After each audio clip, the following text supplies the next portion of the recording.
India மீது Trump விதித்த 10% வரி செல்லாது. நியூயார்க் நீதிமன்றம் அதிரடி தீர்ப்பு. அமெரிக்க அதிபர் டொனால்ட் ட்ரம்ப் இந்தியா உட்பட பல நாடுகளுக்கு விதிச்ச 10% உலகளாவிய இறக்குமதி வரிகள் சட்டவிரோதமானது அப்படின்னு நியூயார்க்ல இருக்கக்கூடிய கூட்டாட்சி நீதிமன்றம் அதிரடி தீர்ப்பு கொடுத்திருக்கு.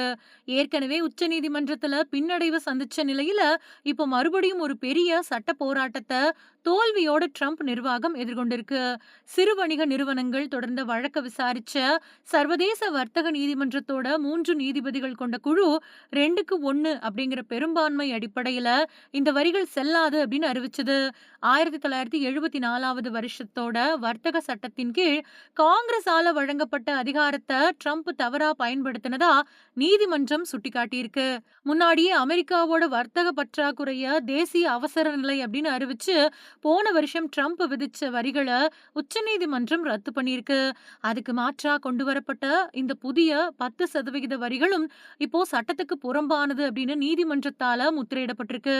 அரசியலமைப்பு சட்டத்தின்படி வரி விலக்கும் அதிகாரம் நாடாளுமன்றத்துக்கே இருக்கு அப்படின்னும் அதிபர் தன்னோட வரம்புகளை மீறி இருக்கிறதாவும் தீர்ப்புல சொல்லப்பட்டிருக்கு. இந்த தீர்ப்பு சின்ன வணிகர்களுக்கு ரொம்ப பெரிய நிம்மதியை கொடுத்திருக்கக்கூடிய அதே நேரத்துல ட்ரம்ப் நிர்வாகம் இதை எதிர்த்து மேல்முறையீடு செய்யும் அப்படின்னு எதிர்பார்க்கப்படுது.